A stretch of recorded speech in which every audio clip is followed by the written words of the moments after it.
Bem-vindos a esta entrevista com o novo arcebispo de Braga. Dom José Cordeiro nasceu em Vila Nova de Celes, em Angola, a 29 de maio de 1967. Foi ordenado presbítero a 16 de junho de 1991, depois de ter frequentado os seminários diocesanos de Vinhais, Bragança e do Porto. Neste mesmo ano de 1991, licenciou-se em Teologia pela Faculdade de Teologia da Universidade Católica Portuguesa e de 91 a 1998 teve um papel muito ativo na Diocese de Bragança-Miranda. No ano letivo 98-99 é indicado para a especialização na área litúrgica em Roma, concluindo em 2002 a licenciatura em Liturgia e o doutoramento em 2004 no Pontifício Instituto Litúrgico do Pontifício Ateneu de Santo Anselmo. Ainda em Roma, foi vice-reitor e reitor do Pontifício Colégio Português. A 18 de julho de 2011, foi nomeado bispo de Bragança-Miranda pelo Papa Bento XVI e a sua ordenação episcopal aconteceu a 2 de outubro desse mesmo ano na Catedral de Bragança. No dia 3 de dezembro do ano passado, o Papa Francisco nomeou Dom José Cordeiro arcebispo de Braga e a sua tomada de posse e entrada solene aconteceram no fim de semana passado. Bom dia, Sr. Dom José. Bom dia. Bem-vindo à Arquidiocese de Braga. Nós sabemos que viveu até aos 8 anos em Angola. Que memórias africanas é que guarda desses tempos? Um tempo muito feliz, que a partir de 1995, quando retomei as idas a Angola, e que vou com frequência, de modo especial pela relação com os bispos de Angola, e agora também com a dupla nacionalidade, desde 2010, quando voltei pela primeira vez, essas memórias vieram de imediato ao de cima. O perfume das frutas, o encanto e a beleza da natureza, o que significa que a infância nos marca indelevelmente para o resto da vida. E guardo gratas recordações. Tive a oportunidade também de reencontrar alguns colegas de escola, algumas pessoas vizinhas e amigas, no lugar onde nasci, na província de Kwanza Sul. Hoje é a Diocese do Sumbe e mantenho essa relação de fraternidade e de proximidade com aquela diocese e, de modo especial, com a SEASTE, os bispos de Angola, e com alguns institutos de vida consagrada. Quem vem de Angola fala muito no cheiro à terra. Sim. É característico também. É o cheiro, esse tal perfume da terra e também a cor da própria terra. E ver a vastidão daquele país, as potencialidades que tem e as vicissitudes pelo que passou, mas auguramos que encontre os caminhos da paz. Dom José, foi nestas terras africanas ou nas terras frias de Bragança que sentiu o chamamento, o calor do chamamento de Deus?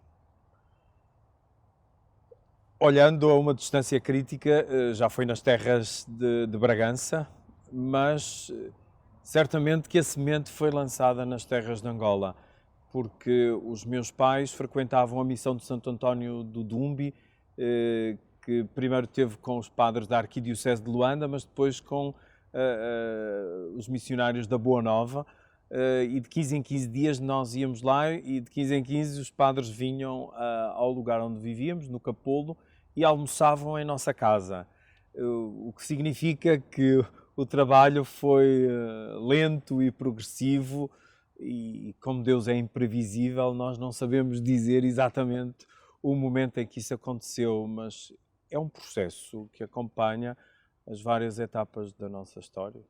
Mas foi então mais nas terras frias de Bragança que o calor veio, mais intenso? Sim, é um sinal de contradição próprio de toda a história de uma vocação.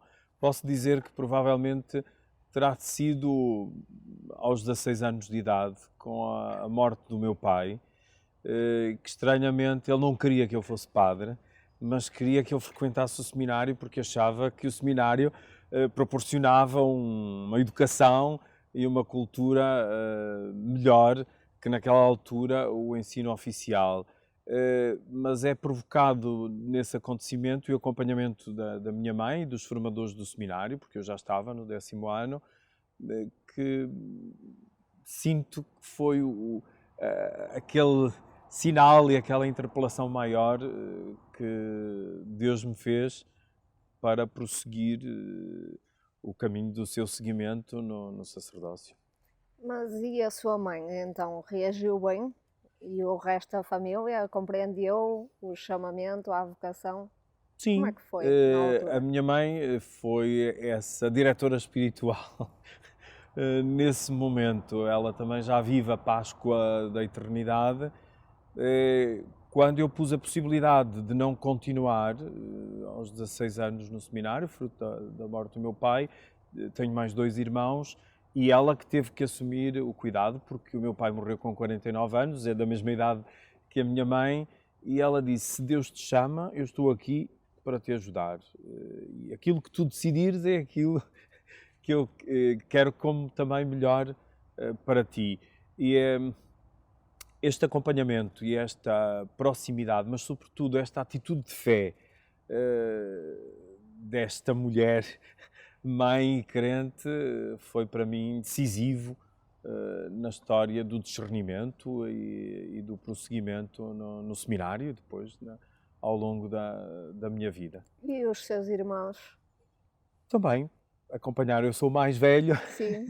E respeitaram a mesma decisão, assim como a família mais próxima. Havia outros que entendiam que deveria deixar o seminário até para dar continuidade ao empreendedorismo do meu pai, porque tinha uma empresa com caminhões e dedicou-se depois à agricultura, com várias valências e também muitos outros projetos ligados a algumas atividades com câmaras municipais e outro tipo de empreendedorismo, e que sentia também eu esse dever, embora nesta tenra idade, mas ajudado com os meus tios, que poderia dar continuidade a essa atividade da família, mas assim não foi, porque os desígnios de Deus me conduziram por outros caminhos. Porque Deus chamou. Sim, e graças a Deus, e sinto feliz por isso. Uma criança, quando entra no seminário, naturalmente entra com sonhos. Alguma vez nos seus sonhos coube o destino do episcopado? Nunca, aí não. Eu fiz a primeira e a segunda classe, como se chamava na altura, em Angola, a terceira e a quarta em Parada, Alfândega da Fé. Depois, então, no final, os meus pais pensaram que deveria ir para um seminário e pôs-se a hipótese de 3 lugares. Um aqui em Braga, seria o Montariol. Sim. Outro em Balsamão, dos Padres Marianos, e depois o seminário diocesano em Vinhais. E depois recaiu aí, porque havia vários outros rapazes de lá da minha aldeia no seminário, e influenciado por eles, e também por um padre amigo da família que era formador no seminário, foi aí o lugar da primeira experiência de internato e de confronto com outros neste crescimento da fé. Mas nessa altura nem sequer estava o horizonte do sacerdócio, do presbiterado, muito menos do episcopado. Não? Mas quando sente que isto é sério, vou ser ordenado, alguma vez lhe passou esta hipótese de se ingrar nesta vida sacerdotal e chegar a arcebispo? Não, nunca esteve no horizonte. Depois, quando fui enviado para Roma estudar liturgia, e fui enviado por 1 ano e acabei por ficar 12 anos, depois tendo sido nomeado vice-reitor do colégio, reitor, aí alguns bispos iam brincando, sobretudo no segundo mandato da reitoria, e depois de facto veio a acontecer, mas encarado também como um serviço, e de sentir essa indignação que é própria de qualquer pessoa que se confronta com uma missão maior do que a sua capacidade, do que as suas qualidades e dons, mas contando com a graça de Deus e acreditando que tudo é graça. É um exercício de humildade, porque só quando passa por cada um de nós é que também entendemos a grandeza, a beleza e a compaixão e a misericórdia de Deus para connosco. Pois era precisamente isso que lhe íamos perguntar, o que é que tinha sentido quando foi nomeado Bispo de Bragança Miranda. Qual foi a sua primeira reação? Neste momento eu acho que vou reformular a pergunta e vou fazer uma pergunta um pouco incómoda. Teve dúvidas na altura, receios, anseios? É uma coisa muito séria, não é? É uma diferença muito grande. Ser nomeado bispo é uma grande responsabilidade. Eu estava em Roma quando fui chamado à congregação para os bispos. O cardeal prefeito chamou-me por volta de 13 ou 14 de julho e era normal que o reitor do Colégio Português e, no caso também, como era professor em Santo Anselmo, tivesse alguma colaboração com algumas congregações, sobretudo no que se refere a traduções, a outros textos no âmbito da língua portuguesa ou até algumas consultas no âmbito da liturgia. E, de facto, assim começou a conversa e durante meia hora foi só sobre liturgia. Eu senti-me à vontade, não pensei do que fosse. E, ao fim de meia hora, o cardeal prefeito, o cardeal Ouellet, que ainda hoje continua, disse: mas não foi para isto que eu chamei cá.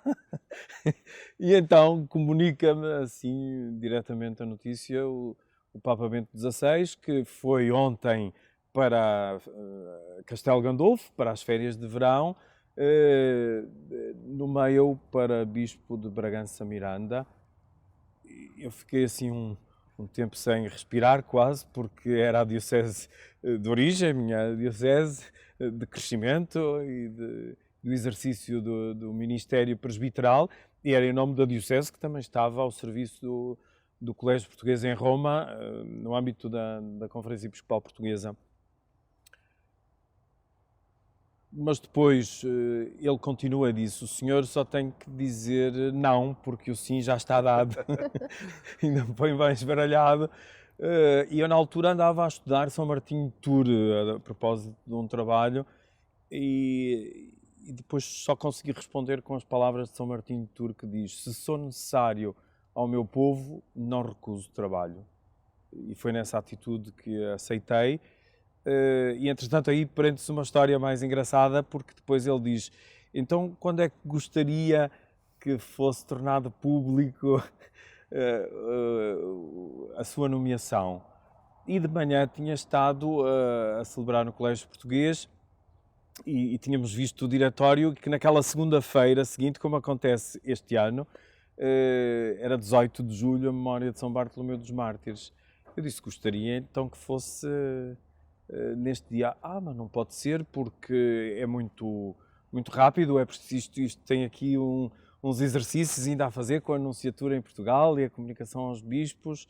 Mas porquê é que quer nesse dia? E eu expliquei a grandeza de São Bartolomeu dos Mártires e ele disse: é razão mais do que suficiente, por isso da nossa parte tudo faremos. Se até à hora do almoço eu não lhe disser mais nada, significa que será assim. E, entretanto, com a condição do senhor escrever uma carta ao Bento XVI, da sua aceitação, e fica assim combinado.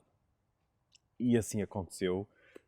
Por isso, nunca imaginei que também nessa trajetória São Bartolomeu dos Mártires, porque São Bartolomeu dos Mártires foi bispo do território de Bragança Miranda, porque o que hoje é o arciprestado de Moncorvo esteve ligado à Arquidiocese de Braga até 1881. Exato. As marcas estão ali muito visíveis. E foram essas as atitudes, é sempre aquela, como Isaías, de sentir esta indignação, mas ao mesmo tempo dizer: eis-me aqui, podeis enviar. E agora eu pergunto-lhe se as palavras de São Martinho de Tours voltaram a ecoar na sua mente no dia 3 de dezembro do ano passado? Voltaram a ecoar porque eu tenho a consciência de que um bispo não é de uma igreja, por mais que ama aquela diocese, aquela igreja, e no meu caso das mesmas raízes, mas é bispo da igreja e que tem que estar ao serviço do Evangelho onde, quando, como Deus quer através da igreja e na pessoa do sucessor de Pedro. E ecoaram, mas não respondi com essas palavras, mas respondi com as palavras de Isaías, eis-me aqui, podeis enviar-me, e com as palavras de Maria, no momento da Anunciação, faça-se a mim segundo a tua palavra. Se assim é, e aí já não fui chamado à congregação, mas à Anunciatura, em Lisboa, e foi com essa mesma atitude de humildade e de esperança, sabendo que é um grande desafio, mas que a graça de Deus é maior. Mas foi difícil de tomar a decisão. Perdão. Claro que sim. Demorou algumas horas. O que é que o fez, levar essas horas a refletir? Foi receio? Mais o peso da responsabilidade, a cruz aumentar, como hoje tenho respondido em brincadeira, sobretudo dos mais próximos, quando dizem, mas isto é um reconhecimento, é uma subida, eu disse, da igreja subir é descer. Porque é como aquela árvore carregada de frutos que tem que se vergar, ou como os pais que educam as crianças e pôr-se ao nível, e eu também nessa atitude de peregrino.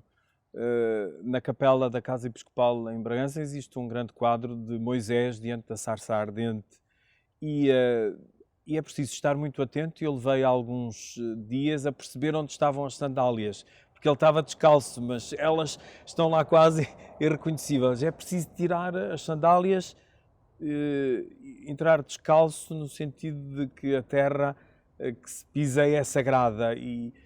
Mas diante do convite, do chamamento, eu disse, não tenho coragem de dizer que não ao Papa Francisco.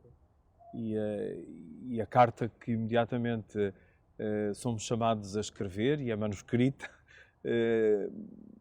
foi com essa resposta e da proximidade a que ele nos convida com Deus, com ele mesmo, com o Colégio Episcopal, com o Presbitério e com o Povo Santo de Deus. Estas 5 proximidades, naquele momento, calaram-me fundo, porque a semana passada ele tinha dito isso a um grupo de bispos.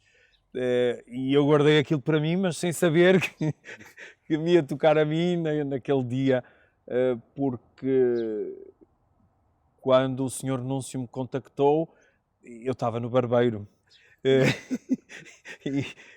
Aquilo que é o mais normal, e não reconheci o número do telemóvel, mas depois, quando vinha a sair do barbeiro, tinha a mensagem de quem era e para o contactar.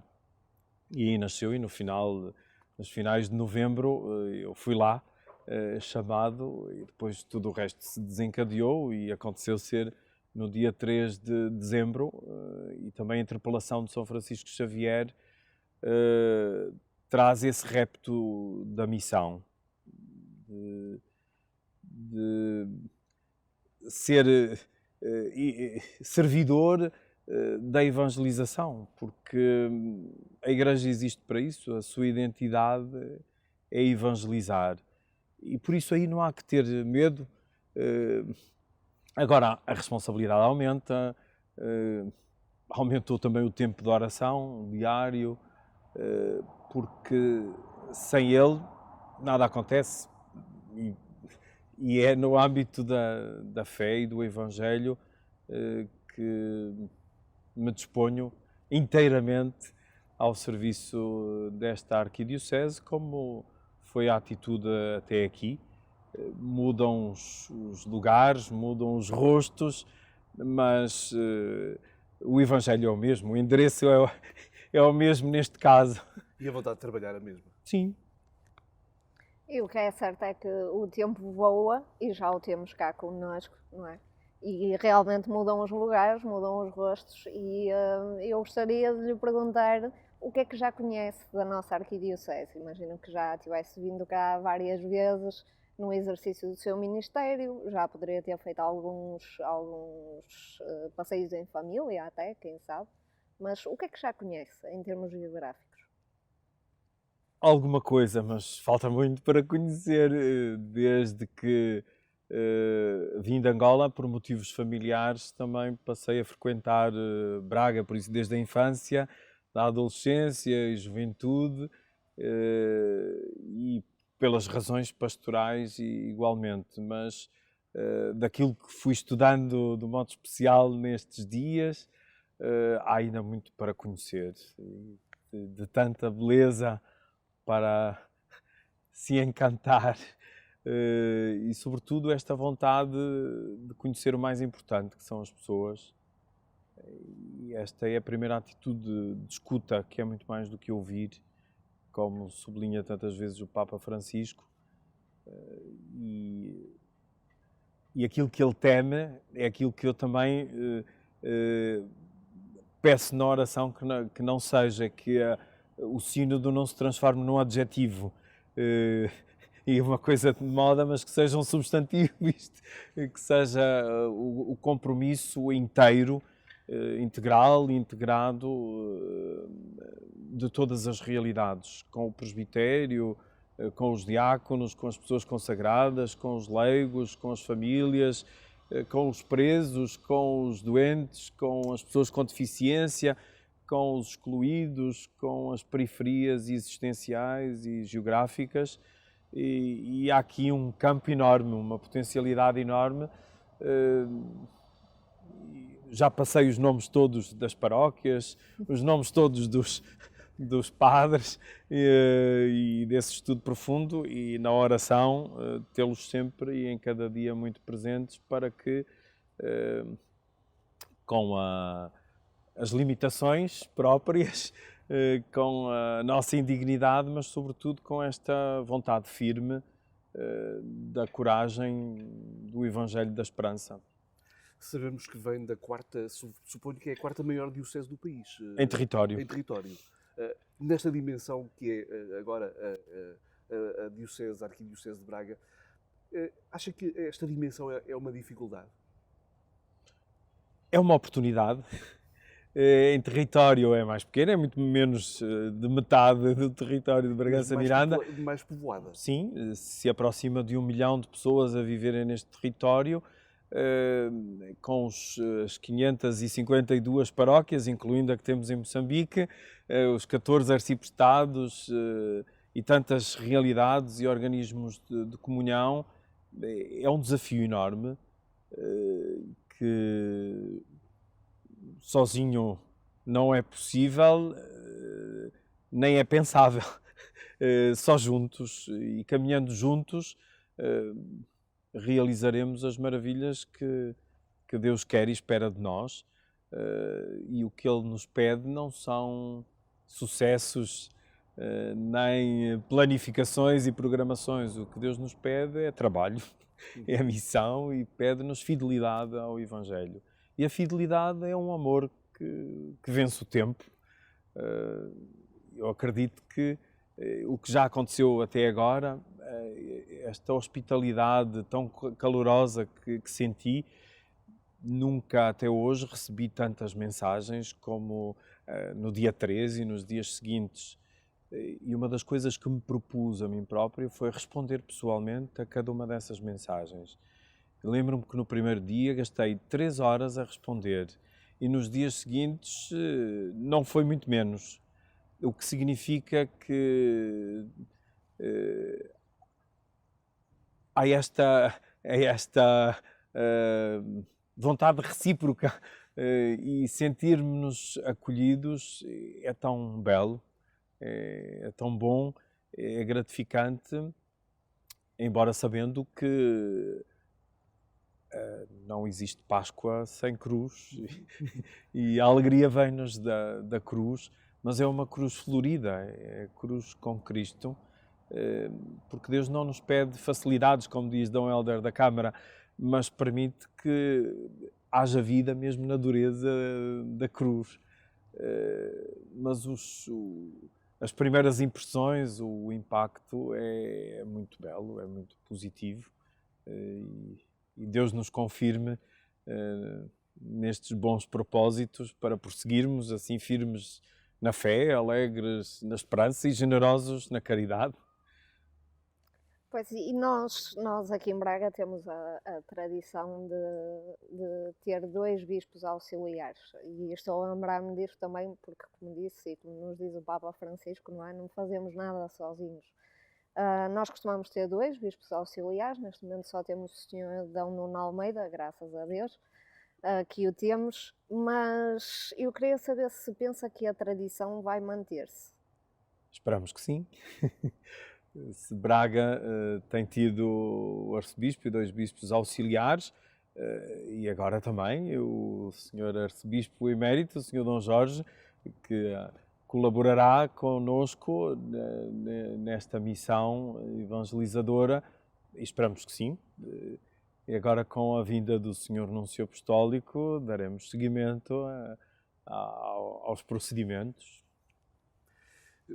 Recordo o que me disse há pouco, que este será um tempo de escuta, mas eu pergunto-lhe, mais do que escuta, os próximos tempos também vão ser já de projeto? Tem já em mente projetos para implementar na Arquidiocese? Não trago comigo nenhum projeto, não trago nada na manga.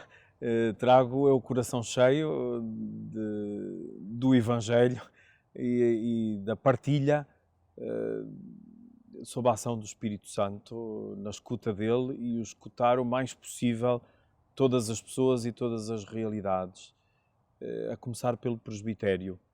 O bispo não é pensável sem os presbíteros, e certamente que é por aí que começaremos, e escutando a todos e a cada um e caminhando juntos. Já existe um plano pastoral, damos seguimento a esse plano pastoral desta Igreja Sinodal Samaritana, e o bom samaritano é Cristo. Nem sequer é uma figura representativa, não é ele. E na parábola que ele mesmo nos deixou, aparecem lá aquelas 2 figuras do sacerdote e do levita, muito religiosos, mas não deram o salto de ser cristãos. Às vezes nós também podemos ser muito religiosos e ser pouco cristãos, mas o samaritano é aquele que olha, que escuta, que se aproxima e que toca. E sem tocar a realidade, por mais boas ideias ou iluminadas ideias que tenhamos sobre ela, não se evangeliza. E estou convicto que só se evangeliza com o Evangelho. E é o Evangelho que será a nossa luz e o nosso caminho. E tudo tem que convergir para aí. E este é o processo de sinodalidade. Nós somos chamados à sinodalidade e ela é irreversível na Igreja. Não estamos a preparar o sínodo de 2023, como tantas vezes diz o Papa Francisco. Nós estamos num processo sinodal e dele não podemos desistir. Por mais difícil que possa parecer, porque certamente fomos formados até noutros registros e noutras coordenadas, mas juntos com Cristo, porque a comunhão e a participação e a missão é por Cristo, com Cristo e em Cristo. E Ele é o caminho, a verdade e a vida. E todos aqueles que estão comprometidos na missão e também todos aqueles de boa vontade quiserem participar, porque nós queremos escutar a todos, não só dentro da Igreja, mas todos aqueles que têm interpelações a fazer à Igreja, e nomeadamente os jovens e os pobres. Numa dessas mensagens, um jovem disse-me: não se esqueça dos jovens e dos pobres. Isto anda aqui a bailar no coração e na mente desde o dia 3 de dezembro, e esse é um caminho também a seguir. Pois, nós estamos neste processo sinodal, na fase de auscultação. Temos tido boas notícias. Ainda ontem não, peço desculpa, ainda há uma semana, 2 semanas, o Conselho Ordinário revelou que pelo menos 98% das conferências episcopais ao redor de todo o mundo nomeou uma equipa coordenadora ou uma pessoa coordenadora para levar a cabo um processo sinodal da melhor forma. Aqui em Braga também há uma equipa coordenadora. O feedback tem sido bom até agora, e essa parte da escuta é realmente o mais essencial deste processo sinodal. No entanto, é difícil chegar a algumas periferias, não é? Temos tido iniciativas interessantes, por exemplo, em Espanha, até dirigidas às crianças, dirigidas aos reclusos, como falou, de forma a chegar a toda a gente. Aqui em Braga, que conselhos é que o Dom José daria às paróquias, aos pequenos grupos, para chegarem a essas pessoas, a essas periferias que o Papa Francisco tanto nos pede? Antes de mais, coloco-me eu à escuta.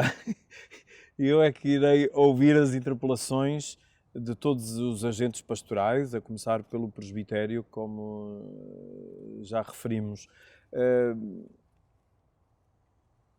E a atitude fundamental é mesmo essa da escuta, não é tanto de darmos conselhos, porque nós já temos o caminho a seguir. O Evangelho e o Evangelho das Bem-aventuranças, que constitui o centro da liturgia do domingo, que é o início do ministério pastoral nesta arquidiocese, serve como Magna Carta, porque só nessas atitudes da escuta ativa, do olhar, do cuidar, do acompanhar, é que juntos podemos prosseguir e tocar, como há um bocadinho também referíamos, quando dizia tocar o ferido, aquele que está quase morto, é preciso ajudá-lo a levantar, mas acompanhar, não nessa atitude de quem olha de cima para baixo, e como diz o Papa Francisco, só é permitido olhar isso quando ajudamos o outro a levantar-se, mas na mesma igualdade, no caminho da fraternidade e da amizade. Aquilo que eu ousaria propor era que juntos pudéssemos fazer crescer a cultura do encontro. Pois, juntos, porque juntos, caminhar em conjunto, é que é sinodalidade. Isso é que faz aí toda a diferença, exatamente, porque cada um por si não precisa sequer de ser batizado ou de professar o Evangelho e estar na Igreja Católica, mas juntos com Cristo e repartindo sempre dele para voltar a Ele. Nesta nossa conversa retenho o que disse há pouco, que tem no seu coração a bailar os jovens e os pobres, e estas são duas áreas que gostaríamos agora de abordar consigo. Começamos pelos jovens. A determinado momento da sua vida, foi responsável pela pastoral juvenil, se não estou enganado, em Bragança. Sim. Braga é a cidade mais jovem da Europa, e aqui também se prepara a caminhada para a Jornada Mundial da Juventude. E eu pergunto-lhe, Sr. Dom José, qual é a mensagem que quer deixar aos jovens que preparam esta caminhada? Como já lhes disse na mensagem que dirigi no dia 3 de dezembro à nossa arquidiocese, quero ser colaborador da alegria dos jovens e juntos não apenas prepararmos a Jornada Mundial da Juventude Lisboa 2023, mas sermos igreja. E aquilo que o Papa pediu para esta JMJ é evangelização. E evangelização é o encontro com Cristo, que acontece na escuta da sua palavra, na liturgia, na Lectio Divina, na oração, na peregrinação, no silêncio, nas várias propostas que já aqui na Arquidiocese estão a ser feitas e muito bem, nestes processos sinodais que estão em curso, e muitas outras. De facto, Braga foi considerada a cidade mais jovem da Europa, não sei se ainda mantém esses patamares, mas seja como for, Há aqui muitos jovens que já estão inseridos nos dinamismos do Evangelho. Recordo-me dos escoteiros e tantos outros movimentos, mas temos uma potencialidade enorme na universidade, nas universidades, na cultura, no mundo do trabalho, em todas as realidades da vida, e que para todos aqueles que aceitarem o desafio, mas toca-nos a nós sermos testemunhas credíveis do Evangelho, porque isto não vai lá por proselitismo, mas sim por contágio, pela autenticidade. Aquilo que os jovens mais nos pedem a nós bispos e à Igreja é a autenticidade, a verdade, a sinceridade do coração. E nós temos é que ser capazes de suscitar perguntas aos jovens. Não estamos tanto para dar respostas, mas para suscitar perguntas e as respostas que vêm, sim, refletirem e transformarem o coração e olharem com os olhos de Cristo para a realidade do mundo, por mais complexa que ela se apresente. E hoje os jovens são aqueles que mais estão a sofrer com toda esta realidade, não apenas da pandemia, mas desta economia que mata, que não põe no centro as pessoas e não cria essas políticas de apoio aos jovens e às famílias. Pois, e os jovens neste momento estão debaixo de grande atenção, sobretudo pelas Jornadas Mundiais da Juventude, mas nós não podemos pensar neles realmente só em termos das jornadas. Nós precisamos de cativá-los, envolvê-los, fazê-los participar na Igreja. Já pensou no que será destes jovens no pós-jornadas? Eu, da minha própria experiência, estou cada vez mais convencido que o problema não está nos jovens, nem está nas crianças, nem nos adolescentes. Está nos adultos. Porque temos poucos adultos na fé. Porque os jovens sozinhos também não vão lá. Têm que ser acompanhados, e é neste diálogo intergeracional, mas é preciso que haja adultos na fé, não apenas em idade, mas na maturidade, ou suficiente maturidade, porque nunca temos a maturidade capaz, em Cristo, para que possam ter estes horizontes de esperança. Nós, durante muito tempo, de facto, apostamos na formação das crianças, dos adolescentes e até dos jovens, mas esquecemos os adultos e as famílias. E nos lugares onde há adultos na fé, vemos que há compromisso de jovens e há respostas também aos chamamentos de Deus nas vocações de consagração. E nós adultos às vezes esquecemos-nos que é possível evangelizar no dia-a-dia, mesmo em pequenas coisas. Eu diria que só é possível evangelizar no dia-a-dia nas pequenas coisas. É aí, porque Deus está onde nós estamos.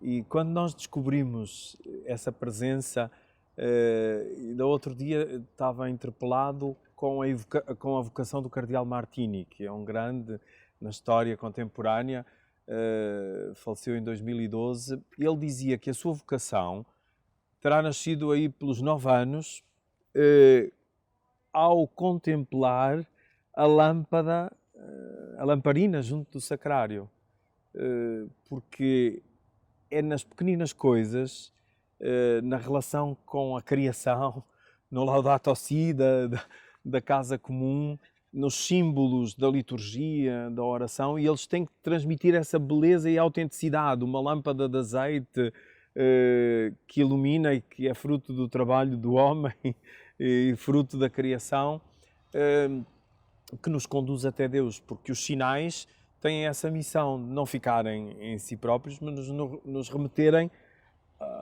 ao outro invisível, não é? O material ao imaterial, o visível ao invisível. Vemos uma coisa, mas temos de compreender outra. E é no cotidiano das nossas vidas. Nossa Senhora, quando recebeu a mensagem revolucionária da história da humanidade, não estava no templo, estava em casa. Exatamente. Sr. Dom José, falámos dos jovens e agora falou nos adultos. E eu pergunto-lhe, a pastoral familiar vai ser uma das suas prioridades? É a prioridade da Igreja, porque toda a pastoral tem de ser vocacional, neste sentido da resposta ao chamamento de Deus. E em cada etapa da vida, em cada idade, em cada vocação, a Igreja, que somos todos nós, sob a ação do Pai, do Filho e do Espírito Santo, tem de ser capaz de acompanhar todas estas realidades. Mas a família é que é a grande interpelação, como a igreja doméstica, como o santuário da vida, como o sujeito da evangelização. Mesmo quando numa sociedade se tenta destruir este núcleo? Com mais razão ainda, e a nossa missão e o nosso propósito não deve ser fazer para, mas fazer com. E esta também é a conversão que acontece nestes processos sinodais, que é uma conversão pessoal, pastoral e missionária, mas envolvendo a todos. E nós temos de fazer ainda um percurso para termos esta consciência e esta experiência até de uma pastoral mais alargada, de conjunto e não em secções, como se fosse isto arrumado em parteleiras, cada um trata deste setor e daquele. Não, o sentir que somos a Igreja una, santa, católica e apostólica, e na diversidade, na variedade das vocações é que está aí a sua riqueza. E só pode haver comunhão quando há diversidade, porque senão é uniformidade. E já falámos um pouquinho da família, dos jovens, dos leigos e não podemos esquecer o clero, evidentemente. Qual é a primeira mensagem que gostaria de deixar ao seu clero aqui da Arquidiocese de Braga? O bispo não é pensável sem os presbíteros. E nós somos o mesmo e único presbitério. O presbitério também não é a soma de presbíteros. O presbitério é um mistério em si mesmo, porque nasce de um sacramento, ao que damos o nome de fraternidade sacramental. E é este caminho a que nos dispomos, do mistério ao ministério, de voltar constantemente à fonte da graça recebida, renovar o dom recebido, mas renová-lo como família, como presbitério. É a palavra que melhor pode traduzir esta atitude, o que faz com que cada um faça esse esforço permanente de conversão pessoal, pastoral e missionária, e de caminharmos juntos para também juntos testemunharmos o Evangelho da Esperança na sua beleza, no seu fascínio, na sua atualidade, porque o Evangelho é mais atual do que nunca, porque é nós agora que nos toca vivê-lo e anunciá-lo, e este é o nosso primeiro dever, e que é alicerçado na oração, e de um modo especial na Eucaristia que faz a Igreja.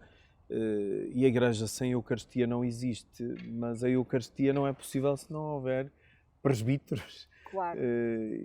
E é nesta interligação e nesta profunda sacramentalidade e fraternidade que nós queremos viver, com todos os nossos defeitos, pecados, mas sobretudo com as alegrias e as esperanças e a luz inteira de Cristo.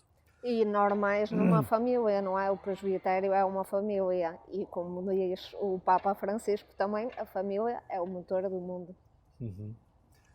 Olhando com olhos práticos para este clero, percebemos, e não é muito difícil perceber, que estamos a falar de um clero já algo envelhecido e com dificuldades.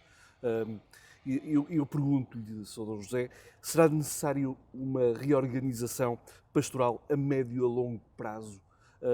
Estou a lembrar-me, por exemplo, do modelo pastoral que implementou na Diocese de Bragança Miranda, ainda há pouco, alvo de um livro sobre as unidades pastorais.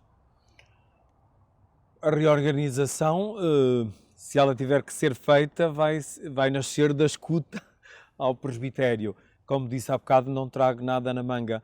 Mesmo quando cheguei a Bragança, eu nem sequer sabia muito bem o que eram as unidades pastorais. No ano 2000,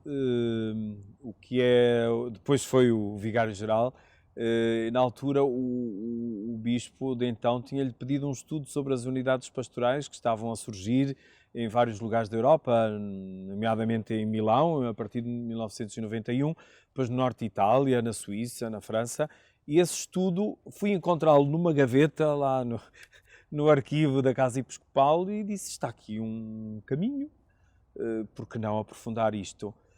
E depois, com o presbitério, durante um ano, fizemos um estudo muito criterioso, nos primeiros momentos até 2 vezes por mês, depois com várias equipas, com estudos aprofundados, e a partir desse tal estudo já realizado, e sentimos que deveria ser este o caminho, com o Conselho Presbiteral, com os organismos próprios, com os arciprestados, e ali eram 12 arciprestados, e passamos a 4, dadas as circunstâncias. Talvez fosse a medida mais difícil ou das medidas mais difíceis pastorais a ter tomado, mas hoje sentimos que é das mais acertadas. Portanto, é o caminho que se faz, é um processo sinodal que se realiza com este nome ou com outro nome. Nós temos é que olhar os sinais dos tempos e sentir verdadeiramente que a realidade é muito maior do que a nossa ideia ou ideologia acerca da pastoral. E a partir da escuta e ao longo do tempo que aí vem, não sei, não vou pôr nenhum limite de tempo, mas a escuta começará já na semana a seguir ao início do Ministério Pastoral. Portanto, pode ser uma hipótese. Por que não? E nós temos até, aqui na Arquidiocese de Braga, um sacerdote que estudou precisamente um modelo alternativo, por assim dizer, àquele que existe atualmente, que fez a sua tese de doutoramento nisso, o padre Tiago Freitas, com o seu colégio de paróquias. Sim. Pronto, estou a ver que já teve a oportunidade de ler e de conhecer e de o felicitar. E é outra possibilidade a considerar, porque já está o estudo feito. Por isso mesmo partiremos dessa realidade, não tanto daquilo que eu trago, mas do que já existe cá. Claro. Neste momento, a falta de vocações, não é, afeta toda a Igreja, e nós sabemos que o Dom José já esteve ligado à pastoral vocacional. Este também será um âmbito ao qual dará prioridade? A oração pelas vocações é incessante na Igreja.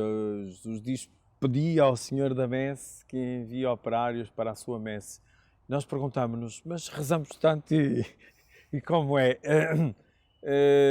O Papa Francisco nisso também, às vezes, do seu bom humor, diz, mas quem é que permite que a messe continue grande e que os trabalhadores continuem a ser poucos? É o Senhor da Messe. A nós toca-nos rezar, toca-nos trabalhar, toca-nos testemunhar.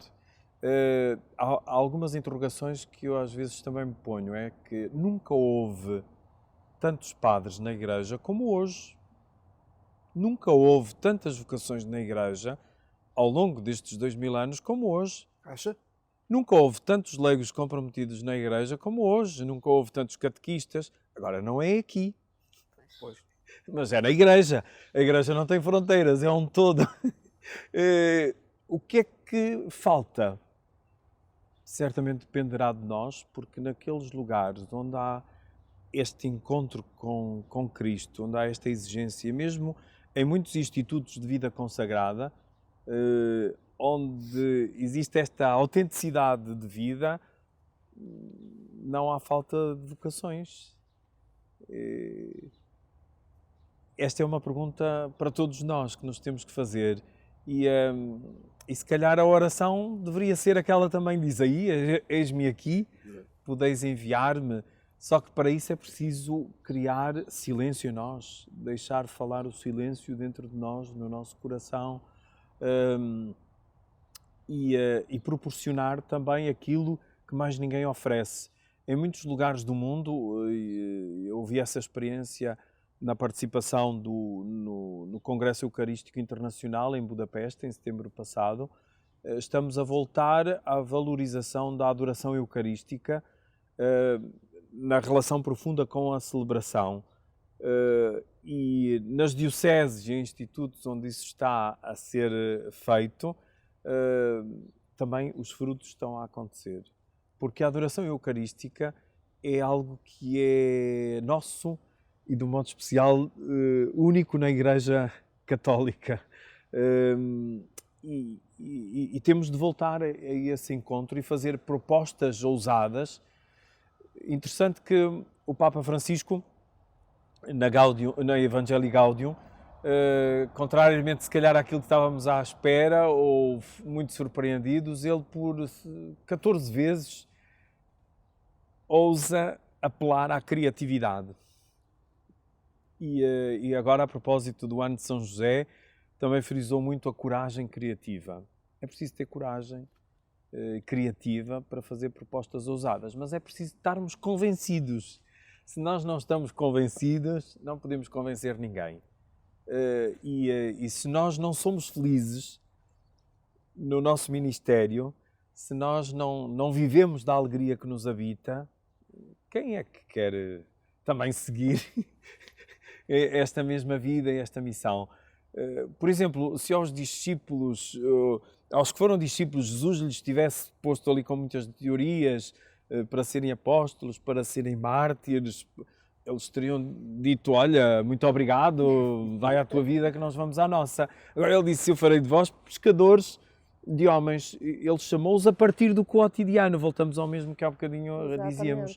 É a partir daquilo que cada um é, que cada um sabe fazer, que cada um pode contribuir, iluminado pelo Evangelho. Passa-se depois a um outro horizonte, que não é melhor nem pior das outras propostas, mas é único. E é aquele que transfigura e transforma completamente a nossa vida ao serviço do bem comum, que depois passamos a fazer o bem, não quando nos apetece, quando estamos bem dispostos, quando gostaríamos, mas sempre que alguém precisa de nós. Voltamos ao bom samaritano. E ser uma igreja samaritana é estar sempre disponível, a qualquer hora do dia ou da noite, em qualquer circunstância da vida. E felizmente que há muitas respostas, não conseguimos responder a tudo, mas somos chamados a dar o nosso contributo para um mundo melhor, para a promoção e a defesa da dignidade da pessoa humana, para a construção do bem comum. E é preciso pôr os nossos talentos, não é, a render ao serviço de Deus, precisamente nas pequenas e nas grandes coisas, interna e externamente. E às vezes temos que ser nós esses facilitadores, fazendo a pergunta: olha lá, nunca pensaste, não gostarias de... E muitas vocações nasceram assim. Sr. Dom José, a Igreja precisa cada vez mais de instrumentos que amplifiquem a sua mensagem. E eu pergunto-lhe se para si é importante a existência de órgãos de comunicação social como o Diário do Minho, como o ADM-TV, ou mesmo o Departamento Arquidiocesano para a Comunicação Social. São instrumentos essenciais, na sua opinião, para amplificar a mensagem da Igreja? São decisivos. O melhor comunicador é Jesus Cristo. O Evangelho é a melhor boa notícia, a melhor comunicação que somos chamados a fazer. E todos os meios que podemos dispor nas tecnologias, nas linguagens, nos métodos, devem servir a esta vocação maior da Igreja, que é evangelizar. E a Arquidiocese de Braga tem esse trabalho bem coordenado e bem feito, e esperamos que seja cada vez mais e melhor, e que possa chegar a muitas mais pessoas, para que quantas mais pessoas forem tocadas pela credibilidade do anúncio, sentir-nos-emos muito felizes. E por isso são decisivos nos dias de hoje. Claro que há tantas possibilidades e tantas alternativas e as pessoas todos os dias são invadidas de tanta informação, mas a nossa missão é também a da formação e sobretudo a da formação e de escutar, como o Papa este ano nos convida para o Dia Mundial das Comunicações Sociais da Igreja, escutar com o ouvido do coração, mesmo é dizer tocar as feridas da humanidade e informar na verdade, mas escutando, não forjando as notícias, nem ficcionando, mas dando voz àqueles que não têm vez nem voz. E o que é que as forças vivas desta arquidiocese, além dos órgãos de comunicação, podem esperar do seu novo arcebispo? A inteireza da minha pessoa, eis-me aqui para o serviço do Evangelho. Eu conto muito com todos, aqueles que já estão no exercício do ministério, nas missões. No dia do início do Ministério Pastoral, todos são reconduzidos nos seus serviços e esperamos juntos prosseguir. E depois, no diálogo, na escuta, na relação, encontrarmos os novos caminhos para sermos presença credível da Igreja na sociedade, no mundo, na realidade que nos toca servir aqui na Arquidiocese de Braga. Ouvindo o seu coração, agora, já falámos dos jovens, agora dos pobres. Braga é a terceira cidade do país, com tudo o que isso implica, desde o desenvolvimento, o que se reflete até na imigração. Veja-se, por exemplo, a grande comunidade brasileira que aqui se estabeleceu, que temos, e as feridas sociais. Este desenvolvimento causou algumas feridas sociais. E eu pergunto, Sr. Dom José, tem consciência destes problemas de uma terceira cidade do país? Sim. Esse faz parte também do grande desafio que nos é confiado, e na cooperação recíproca com todas as instituições, com todas as autoridades, com todas as presenças neste território e junto das pessoas que já muito se está a fazer, até pelas IPSS, pela Caritas, pelas Misericórdias, e das novas realidades, como referiu, da multiculturalidade da cidade e do território. Tanto quanto soube, são cerca de 30 mil irmãos nossos, de brasileiros que vivem já neste território. Tudo isso são interpelações a todos, mas de modo especial à Igreja, de chegarmos a todos e que ninguém fique de fora. Esse é o grande sonho, de chegar o Evangelho a todos, mas de fazê-lo não de qualquer maneira. Santa Teresa de Calcutá dizia que nós somos chamados não apenas a ser solidários, a erradicar a pobreza, a criar tudo o que estiver ao nosso alcance para a dignidade da pessoa humana, mas muito mais do que isso. Nós fazemos-lo por causa de Cristo, por causa do Evangelho. Porque ele diz: tudo o que fizerdes ao mais pequeno dos meus irmãos, é a mim mesmo que o fazeis. E nós estamos na pessoa de Cristo, e essas pessoas são ainda mais o sacramento de Cristo na nossa vida e na nossa história. Sempre foram, e hoje para nós. Recentemente o Papa Francisco, num discurso aos presidentes de Câmara de Itália, disse: não há cidade nenhuma sem pobres. Jesus também disse: pobres sempre os tereis no meio de vós. Mas a Igreja não está apenas para ajudar os pobres, mas a Igreja tem de ser pobre. Uhum. E na fidelidade ao Evangelho. E todos os seus recursos e aquilo que tem é para servir o Evangelho, e para servir o Evangelho da Misericórdia, o Evangelho da Esperança, cuidar de todos, de um modo especial dos que mais precisam. dos mais pobres, dos mais velhos, dos mais vulneráveis, de todos aqueles que Deus põe no nosso caminho e que nós não podemos nunca ser indiferentes. Porque hoje o maior pecado será esta globalização da indiferença. O dizer não é nada connosco, isso há outros que tratam, uns pensam que é função do Estado, outros acham que é responsabilidade da Igreja, mas cada um tem de assumir essa responsabilidade. Houve até um jornalista que à Santa Teresa de Calcutá lhe perguntou: mas o que é que adianta fazer isso se continua a haver pobres, não resolve o problema? E ela dizia: depende de mim e de si. A Igreja tem sido exemplar, muitas vezes até se substitui ao Estado neste combate contra a pobreza. Na sua opinião, o que é que cada um de nós tem que fazer para combater esta pobreza e acolher quem nos procura? Voltamos ao mesmo da parábola do bom samaritano: o olhar, o cuidar, o acompanhar.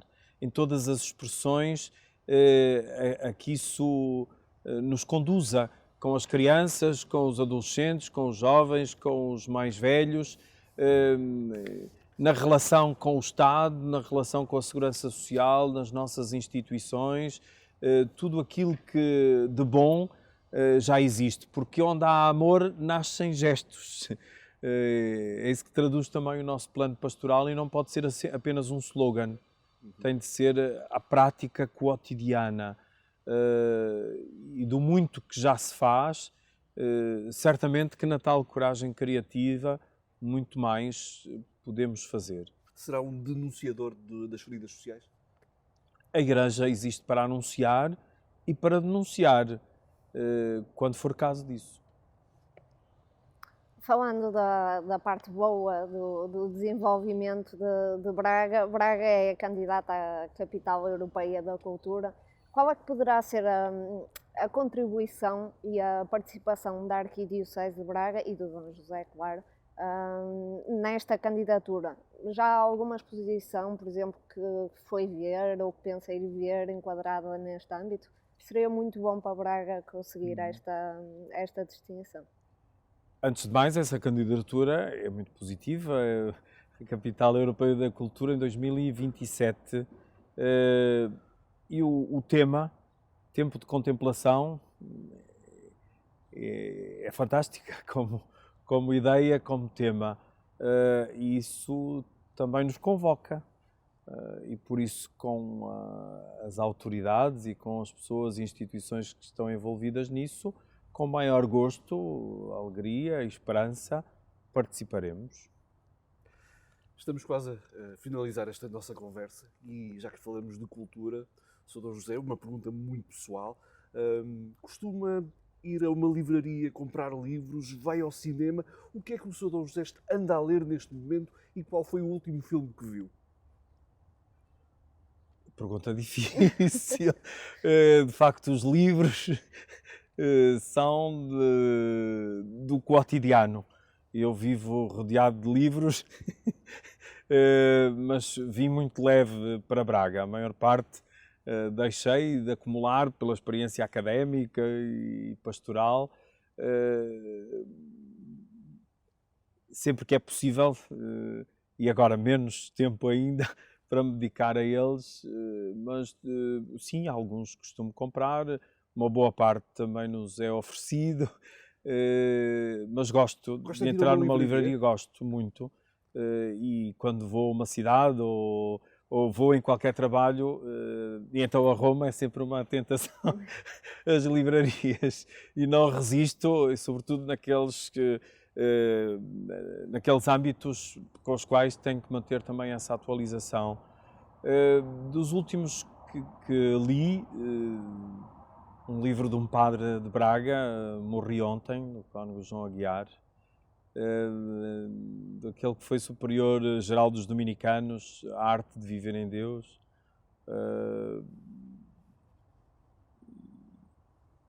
Foram estes dois últimos à hora que estamos a falar. E filmes? Gosta de cinema? Muito. Vai ao cinema? Sim. como bispo, raramente, só quando ia assim a algumas cidades ou em trabalho fora de Portugal.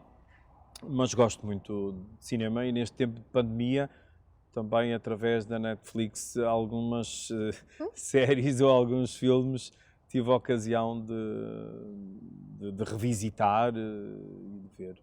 Pergunto-lhe qual é que gostou mais. Há um que marcou profundamente A Vida é Bela.